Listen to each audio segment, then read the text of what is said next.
"You're not welcome here," my cousin Amanda sneered, blocking the entrance to Grandma Chen's house. "This is family only." I stood on the porch, holding the handmade birthday card and special tea I'd brought for Grandma's 90th birthday celebration. Behind Amanda, I could see other relatives inside, pretending not to notice the confrontation. "I am family," I said quietly. "I'm her granddaughter." "Please," Amanda scoffed. "You haven't been family since you put her in that nursing home. We're the ones who wanted her to stay home, remember?" "I'm Michelle Chen, 35, and until this moment, I'd thought that doing what was best for Grandma, even when it was difficult, was more important than doing what was popular with the family. What my cousins didn't know was that Grandma had asked for the nursing home herself, after her third fall when no one was around to help her. "Grandma chose the nursing home," I reminded Amanda. "She asked me to help her find one." "Because you manipulated her." Amanda's brother Kevin joined her at the door, filled her head with fears about living alone, just so you could get your hands on her house.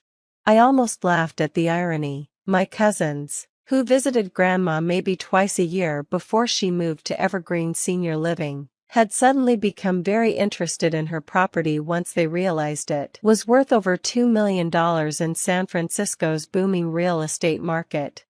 "Let me just give her the card," I said, trying to keep my voice steady, "and her favorite oolong tea." "She doesn't need your cheap tea," Amanda snapped. "We got her real gifts. Expensive ones. Now leave before we call the police." As I turned to go, I caught a glimpse through the window of Grandma in her wheelchair, looking around the room as if searching for someone. My heart ached, knowing she was probably wondering where I was. I'd visited her every week at Evergreen, bringing her favorite treats and spending hours listening to her stories about our family's history. What my cousins didn't know, what none of them had bothered to learn, was that those stories weren't just reminiscence, they were instructions, carefully shared over countless afternoons, about our family's legacy and what Grandma wanted for its future. Walking back to my car, I pulled out my phone and sent a text to Mr. Harrison, Grandma's lawyer. "They wouldn't let me in, just like you predicted." His response came quickly, documented. "Don't worry, everything is proceeding as your grandmother planned." 2 months later, I sat in Mr. Harrison's office along with Amanda, Kevin, and various other relatives for the reading of Grandma's will. She had passed away peacefully in her sleep a week after her birthday party, with me by her side holding her hand.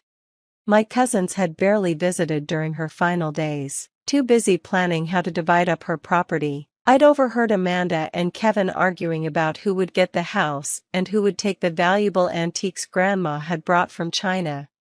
"Before we begin," Mr. Harrison said, adjusting his glasses, "Mrs. Chen asked that this video be played."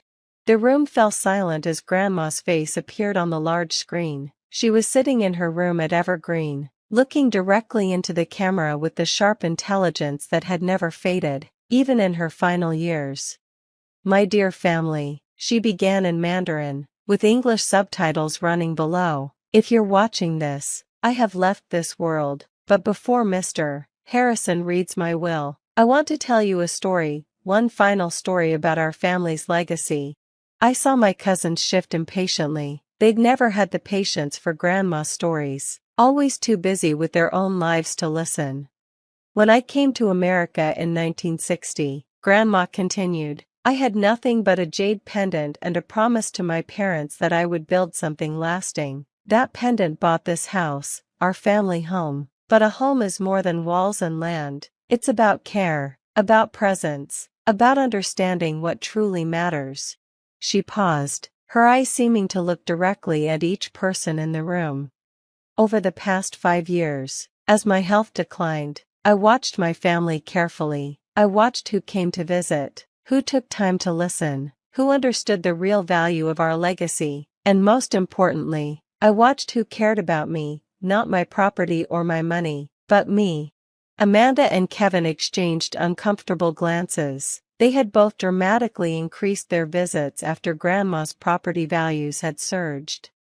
"Some of you," Grandma went on, "thought I was manipulated into moving to Evergreen. The truth is, I asked to go. After my falls, I was afraid. Michelle was the only one who listened to my fears, who helped me find a place where I felt safe, the only one who visited regularly, not to talk about inheritance, but to share tea and stories. I felt tears forming as I remembered those precious afternoons. Grandma had been teaching me, I realized now, preparing me for this moment. And so, she concluded, I have made my decision about our family's legacy. Mr. Harrison will now read my will. The video ended, and Mr. Harrison opened a thick envelope. The last will and testament of Chen Mei-ling, he began formally. To my family members who gathered for my 90th birthday celebration, I leave these words: presence matters more than presents. To those who blocked my beloved granddaughter from sharing my final birthday, I leave this lesson: true family cannot be blocked by doors or walls. Amanda's face had gone pale. Kevin was gripping his armrest so tightly his knuckles were white. And to my granddaughter Michelle, Mr. Harrison continued, who understood that caring for me meant supporting my choices, who visited not for gain but for love, who kept our family stories alive in her heart. I leave everything: my house, my savings, my investments, and most importantly, the jade pendant that began our American journey. The room erupted in chaos. Amanda jumped to her feet, screaming about undue influence. Kevin started threatening legal action. Other relatives joined in, their voices overlapping in angry protest. Mr. Harrison calmly held up a hand. Mrs. Chen anticipated your reactions. She had 3 separate psychological evaluations confirming her competency. She documented every visit, every conversation, every attempt by certain family members to pressure her about her property. She also, he added pointedly, documented who prevented Michelle from attending her 90th birthday celebration. This is impossible, Amanda sputtered. The house alone is worth millions. 2.3 million at current market value, Mr. Harrison confirmed, along with investment accounts totaling approximately $4 million. Mrs. Chen was an astute investor. I sat quietly, remembering all the afternoons Grandma had spent teaching me about her investment strategy, showing me the careful records she kept, explaining why she chose certain properties and stocks over others. There's one more thing, Mr. Harrison added, producing another envelope, a private letter from Mrs. Chen to Michelle, to be read after the will.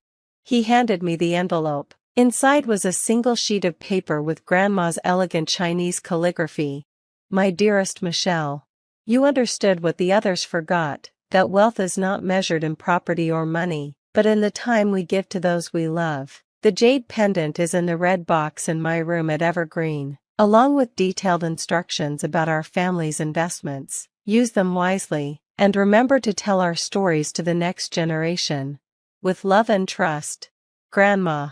As my cousins continued to protest, Mr. Harrison distributed copies of the official will along with a thick folder of documentation supporting Grandma's decision. Every visit was logged, every conversation about property noted, every attempt to influence her choices recorded. Your grandmother, he told them firmly, was much smarter than you gave her credit for. She spent years planning this, watching and documenting everything. Any legal challenge would only serve to reveal your own actions in detail. Gradually, the reality of the situation sank in. My cousins and other relatives began leaving, some angry, some shocked, some already trying to figure out how to get back into my good graces now that I was the family's primary beneficiary. Amanda stopped at the door, turning back with tears in her eyes. Michelle, she began, we didn't mean dash. Yes, you did, I interrupted quietly. You meant every word, every action. You showed who you really are. Grandma just made sure there were consequences. After everyone left, Mr. Harrison handed me a key to the family house. He explained, though your grandmother suggested you might have other plans for it. I nodded, already knowing what I would do. Grandma and I had discussed it during one of our afternoon tea sessions. 6 months later, The Chin family house was transformed into a senior community center, offering cultural programs, health services, and social activities for elderly Chinese immigrants. The proceeds from its sale to a non-profit organization, combined with Grandma's other investments, funded scholarships for immigrant students and support services for seniors living alone. I kept only the jade pendant and Grandma's investment records, using her wisdom to manage the charitable foundation we had planned together during those precious afternoons at Evergreen. My cousins tried to reconcile. Of course, Amanda sent tearful emails about family harmony. Kevin attempted to pitch investment opportunities. Others reached out through mutual friends, trying to establish connections to the foundation's resources. I responded to each one the same way. The foundation has a program for senior support services. Please direct any elderly relatives in need to our website. 1 year after Grandma's passing, I sat in what had been her room at Evergreen, now part of an expanded senior care program funded by our foundation. On the wall hung a photograph of Grandma on her 89th birthday, her last truly happy celebration, before the family's greed had overshadowed their love. A young volunteer knocked on the door. "Ms. Chen, there's a resident who would like to share some tea and stories." I smiled, picking up Grandma's favorite teapot, one of the few personal items I'd kept. Of course, that's what this place is for. As I walked to meet the resident, I wore Grandma's jade pendant close to my heart. Its value wasn't in its worth, but in its story, the story of a woman who came to America with nothing but hope and wisdom, who built a legacy not of wealth but of understanding what truly matters. My phone buzzed with a text from Amanda. "Please, Michelle, we're still family." I didn't respond. Instead, I sat down with the elderly resident, poured 2 cups of oolong tea, and said what Grandma had said to me countless times: "Tell me your story." Because sometimes the greatest inheritance isn't what's written in a will, but the wisdom to know the difference between those who care about your money and those who care about you. 2 years after Grandma's passing, the Chin Family Foundation had become a respected force in the community. The senior center thrived, the scholarship program helped dozens of students, and our support services reached hundreds of elderly immigrants. Amanda and Kevin had both moved away, unable to face the daily reminders of their actions. Other family members drifted apart, their bonds to each other apparently as superficial as their care for Grandma had been. But new stories were being written. The seniors at our center shared their own tales of immigration, struggle, and triumph. The scholarship students brought fresh energy and innovation to our programs, and somewhere, I knew, Grandma was smiling, knowing her legacy had grown into something far more valuable than real estate or investment accounts. Because sometimes the best revenge isn't about getting even, it's about proving that what others considered worthless was the most valuable thing all along. Even if it takes a will reading to prove it.